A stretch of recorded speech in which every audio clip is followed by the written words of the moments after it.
அனைவருக்கும் வணக்கம் நண்பர்களே. இந்த பதிவில் என்ன தகவல் பார்க்க போகின்றோம் என்றால், நமது மேஷம் ராசி அஸ்வினி நட்சத்திரம் நண்பர்களுக்கு கார்த்திகை மாதம் ராசி பலன் எப்படி இருக்கும் என்பதை பார்ப்போம். தற்பொழுது கேது பகவான் உங்களது 5ஆம் வீடான பஞ்சமஸ்தானத்தில் அமர்ந்துள்ளார். 5ஆம் வீட்டில் உள்ள கேது உங்களை தத்துவம் மற்றும் மதத்தின் பக்கம் செலுத்துகிறார். 5ஆம் வீட்டில் இருக்கும் கேது உங்களை புதிய மொழிகளை கற்கவும் அதில் நிபுணத்துவம் பெறவும் உங்களை தூண்டுவார். உங்கள் எதிரிகள் உங்களுக்கு தீங்கு விளைவிப்பதை தடுக்கும் மற்றும் அவர்களால் ஏற்படும் எந்த தடைகளையும் நீங்கள் சமாளிக்கச் செய்வார்.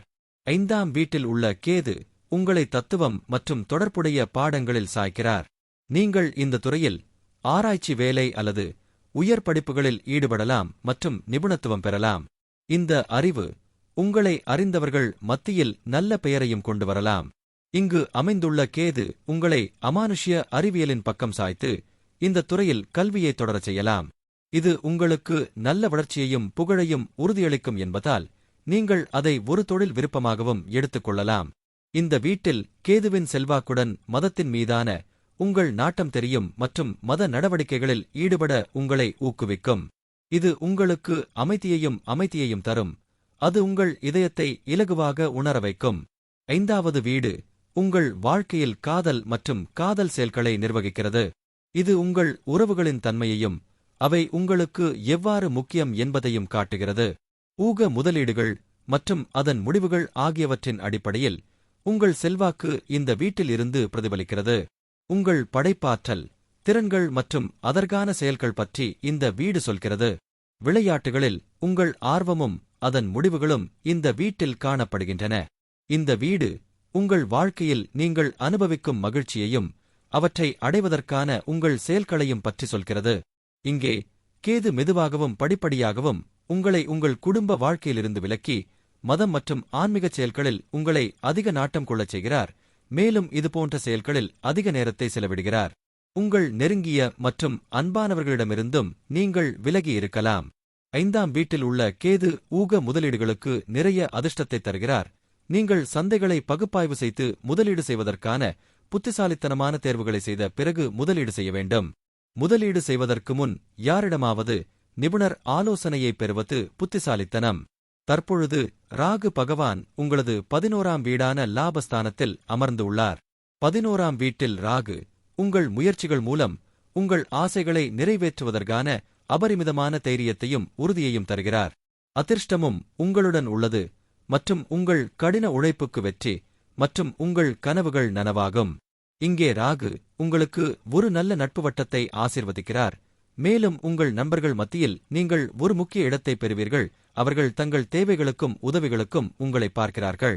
உங்கள் நண்பர்களுடன் ஒரு தீவிர உறவு இருக்கும். உங்கள் வாழ்நாள் முழுவதும் இதை போற்றுவீர்கள்.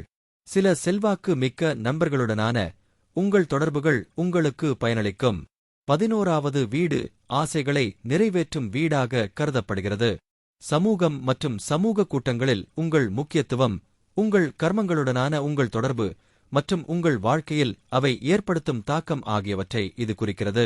ஊக முதலீடுகள், லாபம் மற்றும் வருமானம் ஆகியவற்றின் அடிப்படையில் இந்த வீடு உங்கள் அதிர்ஷ்டத்தை நிர்வகிக்கிறது. உங்கள் நண்பர்களுடனான உங்கள் உறவும் இந்த வீட்டிலிருந்து மதிப்பிடப்படுகிறது. இந்த இடத்தில் ராகு உங்கள் ஊக முதலீடுகள் மூலம் நல்ல லாபங்களை உங்களுக்கு ஆசீர்வதிப்பார். அழகான லாபம் வந்து உங்கள் செல்வத்தை அதிகரிக்கும். உங்கள் புதுமையான யோசனைகளும் அறிவும் நல்ல வழிகளையும் சிறந்த ஆதாயங்களுக்காக முதலீடு செய்வதற்கான வழிமுறைகளையும் அடையாளம் காண உதவும். வெளிநாட்டு தொடர்புகள் உங்களுக்கு நல்ல பலனை தரும்.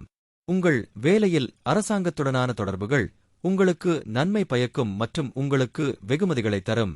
அரசாங்க திட்டங்கள் தொழில்முறை வட்டாரங்களில் உங்கள் பாராட்டுக்கு வழிவகுக்கும் மற்றும் உங்கள் வாழ்நாள் முழுவதும் சிறந்த வாய்ப்புகளுக்கு அடித்தளம் அமைக்கலாம். 11ஆம் வீட்டில் ராகு உங்கள் பங்குச் சந்தைகளில் முதலீடு செய்வதன் மூலம் நல்ல லாபத்தை பெறுவதற்கு மிகவும் அதிர்ஷ்டமான சூழ்நிலைகளை தருகிறார். அரசாங்கத்தில் உயர் பதவி வகிக்கும் வெளிநாட்டு தொடர்புகள் மற்றும் தொடர்புகளால் ஆதாயம் அடைவீர்கள். உங்களிடம் நல்ல பேச்சுத்திறன் இருக்கலாம். இது உங்களுக்கு நல்ல பேச்சுவார்த்தை மற்றும் உறுதியான ஆற்றலை அளிக்கிறது. சனி 12வது வீட்டில் உள்ளது. இது ஒரு ஆழமான கர்ம இடமாக கருதப்படுகிறது. இது குறிப்பிடத்தக்க சவால்கள் மற்றும் ஆழ்ந்த ஆன்மீக வளர்ச்சி மற்றும் விடுதலைக்கான வாய்ப்புகள் இரண்டையும் தருகிறது. சனியின் பலம் மற்றும் தனிநபரின் ஒட்டுமொத்த ஜாதகத்தை பொறுத்து பலன்கள் பெரிதும் மாறுபடும். பூர்வீகவாசிகள் பெரும்பாலும் உணர்ச்சி அல்லது சமூக தனிமை உணர்வை அனுபவிக்கிறார்கள், வெளிநாட்டவர் போல் உணர்கிறார்கள். அவர்கள் தனிமையை விரும்பலாம் அல்லது மருத்துவமனைகள், ஆசிரமங்கள் அல்லது வெளிநாட்டு நிலங்கள் போன்ற பலவந்தமான தனிமையின் காலங்களை எதிர்கொள்ளலாம். இந்த வேலைவாய்ப்பு மனதில் பயம், பதட்டம், மனச்சோர்வு மற்றும் அமைதியற்ற மனதை கொண்டு வரலாம். இது தூக்கமின்மை அல்லது தொந்தரவு தூக்க முறைகளுக்கு வழிவகுக்கும். 12வது வீடு இழப்பு மற்றும் செலவுகளின் வீடு, வியாய பாவம். இங்குள்ள சனி நிதி கசிவுகள், ஆடம்பரத்திற்கான போக்கு, சட்ட சிக்கல்கள் அல்லது மருத்துவமனை கட்டணங்கள், கவனமாக பண மேலாண்மை மற்றும் ஒழுக்கம் தேவைப்படலாம். சாத்தியமான உடல்நல பிரச்சினைகள், குறிப்பாக கீழ்மூட்டுகள் அல்லது பார்வை இடது கண் தொடர்பானவை எழலாம். பூர்வீகத்திற்கு இரகசிய எதிரிகள் இருக்கலாம் அல்லது துரோகத்தை எதிர்கொள்ள நேரிடலாம். ஆனால் விழிப்புணர்வு மற்றும் பற்றின்மை மூலம் அவர்கள் இந்த உள் மற்றும் வெளிப்புற சவால்களை சமாளிக்க முடியும். வெற்றி, குறிப்பாக ஆரம்பகால வாழ்க்கையில், தாமதமாகலாம். இலக்குகளை அடைய அபரிமிதமான கடின உழைப்பும் பொறுமையும் தேவைப்படும். இது ஆன்மீக விழிப்புணர்வுக்கான மிகவும் சக்தி வாய்ந்த இடமாகும். எதிர்கொள்ளும் சவால்கள் பெரும்பாலும் பூர்வீகத்தை உள்நோக்கம், தியானம் மற்றும் சுயுணர்த்தல் பாதையை நோக்கி தள்ளுகின்றன. 12ஆம் வீட்டில் உள்ள சனி வேலை, பயணம் அல்லது வெளிநாட்டில் குடியேறுவதற்கான வாய்ப்புகளை வலுவாக குறிக்கிறது. இது செல்வம் மற்றும் தொழில்முறை வெற்றியின் குறிப்பிடத்தக்க ஆதாரமாக இருக்கலாம், குறிப்பாக ஆரம்ப போராட்டங்கள் அல்லது தாமதங்களுக்கு பிறகு. தனிநபர்கள் மனிதாபிமான பணி, சமூக சேவை அல்லது மருத்துவமனைகள், சிறைச்சாலைகள், ரகசிய உளவுத்துறை அல்லது ஆராய்ச்சி போன்ற நிறுவனங்களில் திரைக்குப் பின்னால் வேலை செய்வதை உள்ளடக்கிய தொழில்களில் செழிக்க முடியும். குரு 3வது வீட்டில் இருக்கிறார், அதாவது தைரியம் மற்றும் குறுகிய முயற்சிகளின் வீடு. ஆலோசகர் மற்றும் கனமான கிரகமாக வியாழனின் இயல்புடன் முரண்படுவதால் அதன் இயற்கையான பலன்களை முழுமையாக வெளிப்படுத்த போராடுகிறது. இருப்பினும் வேலை வாய்ப்பு முற்றிலும் எதிர்மறையானது அல்ல மற்றும் அறிவார்ந்த வலிமை மற்றும் சவால்களின் தனித்துவமான கலவையை கொண்டு வருகிறது, நனவான முயற்சியின் மூலம் பெரிய வளர்ச்சிக்கான சாத்தியக்கூறுகளுடன். பூர்வீகவாசிகள் பெரும்பாலும் திறமையான தொடர்பாளர்கள், எழுத்தாளர்கள் மற்றும் பேச்சாளர்கள். அவர்கள் சிக்கலான கருத்துக்களை தெளிவுடன் வெளிப்படுத்தலாம் மற்றும் கற்பித்தல், பத்திரிகை, வெளியீடு அல்லது பொதுப்பேச்சு போன்ற துறைகளில் சிறந்து விளங்கலாம். அறிவு மற்றும் கற்றலுக்கான வாழ்நாள் முழுவதும் தாகம் உள்ளது. பெரும்பாலும் அவர்களின் படிப்புகளுக்கு ஒரு தத்துவ அல்லது ஆன்மீக அணுகுமுறை உள்ளது. இந்த இடம் உயர்ந்த புத்திசாலித்தனத்தையும் உள்ளுணர்வு மனதையும் குறிக்கும். பாரம்பரிய நூல்கள் முரண்பாட்டை குறிக்கும் அதே வேளையில், நல்ல இடத்தில் இருக்கும் வியாழன் உடன்பிறப்புகளுடன் ஆதரவான மற்றும் இணக்கமான உறவுகளை வளர்க்க முடியும். தனிநபர்கள் வாழ்க்கையில் நேர்மறையான கண்ணோட்டத்தையும் சவால்களை எதிர்கொள்ளும் மன உறுதியையும் கொண்டுள்ளனர். இருப்பினும் மன உறுதியை விட உடல் தைரியம் குறைவான முக்கியத்துவம் வாய்ந்ததாக இருக்கலாம். வியாழன் 3ஆம் வீட்டிலிருந்து 7, 9 மற்றும் 11ஆம் வீடுகளை நோக்குகிறார். இது முறையே திருமணம், கூட்டாண்மை, அதிர்ஷ்டம், உயர்கற்றல் மற்றும் ஆதாயங்கள், சமூக வலைப்பின்னல்களுக்கு அதிர்ஷ்டத்தையும் விரிவாக்கத்தையும் தருகிறது.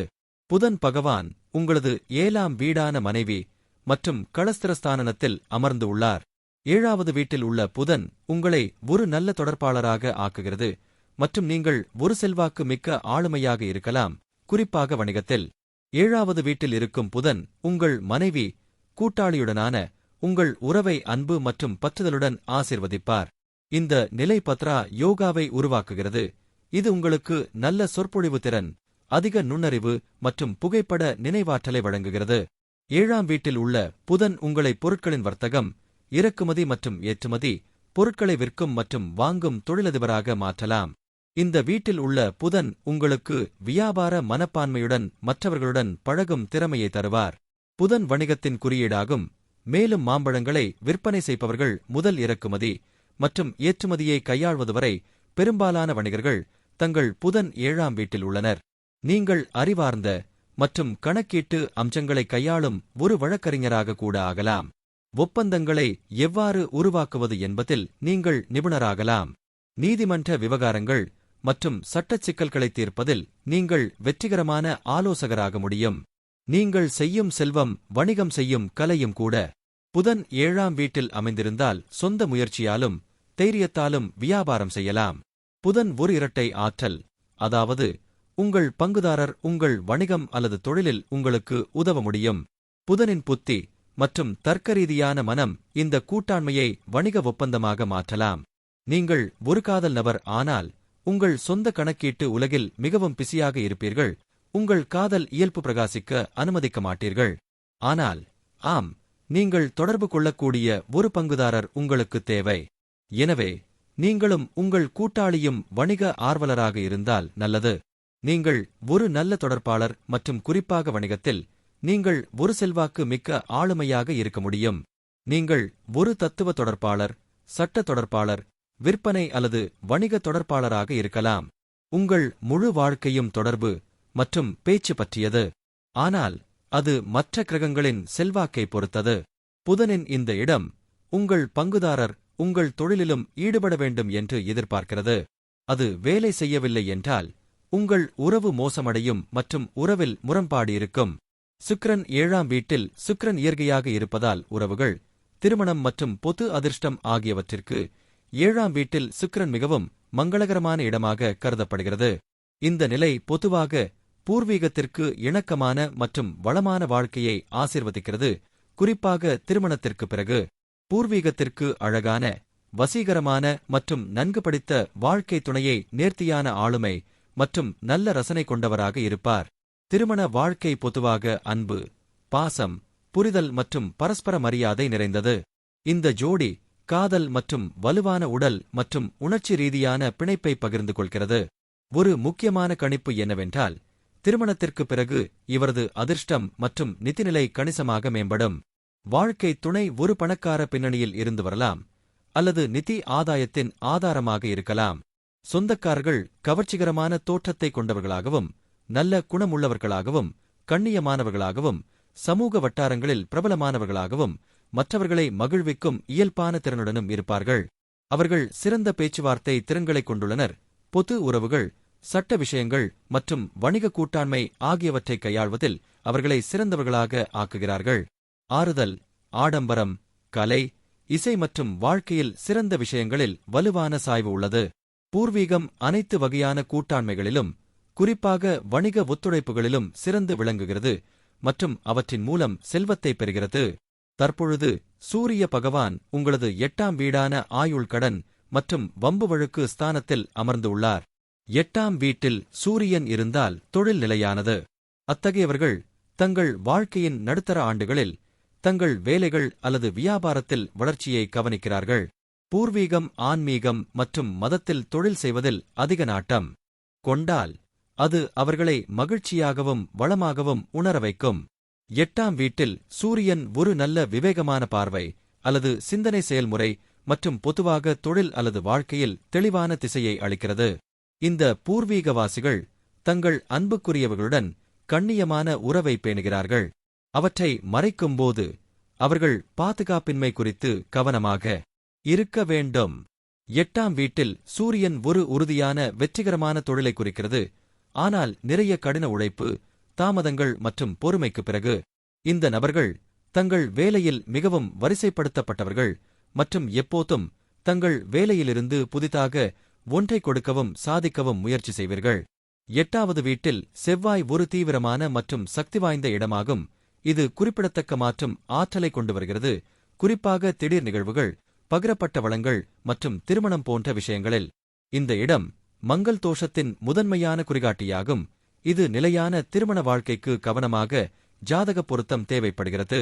இது மிகவும் குறிப்பிடத்தக்க விளைவு. 8ஆம் வீட்டில் உள்ள செவ்வாய் திருமணத்தில் மோதல், கருத்து வேறுபாடு அல்லது அதிகார போராட்டங்களை உருவாக்கலாம். பண்டைய நூல்கள் வாழ்க்கை துணையின் நல்வாழ்வு அல்லது நீண்ட ஆயுளுக்கு சாத்தியமான அபாயங்களை குறிப்பிடுகின்றன, ஆனால் இது மிகவும் நிபந்தனைக்குட்பட்டது மற்றும் ஒட்டுமொத்த விளக்கப்படம் மற்றும் மனைவியின் அட்டவணை பொருத்தத்தை பொறுத்தது. 8ஆம் வீடு திடீர் நிகழ்வுகளை ஆட்சி செய்கிறது. செவ்வாய் செயல் மற்றும் ஆக்கிரமிப்பு ஒரு உமிழும் கிரகம். சாத்தியமான உடல்நல பிரச்சினைகளில் இனப்பெருக்க உறுப்புகளில் இரத்தம் தொடர்பான கோளாறுகள் அல்லது அறுவை சிகிச்சை தேவை ஆகியவை அடங்கும். திடீர் செல்வத்திற்கான சாத்தியம் இருந்தாலும் பங்குதாரர்கள், மாமியார் அல்லது வணிக கூட்டாண்மை ஆகியவற்றில் நிதி மோதல்கள் ஏற்படும் அபாயமும் உள்ளது. பூர்வீகவாசிகளுக்கு திடீர் கடுமையான கோபம் வெளிப்படும் மற்றும் மனக்கிளர்ச்சி மற்றும் அதிக ஆபத்துக்களை எடுக்கும் போக்கு இருக்கலாம். அவர்கள் கடுமையான அல்லது அப்பட்டமான மொழியையும் பயன்படுத்தலாம்.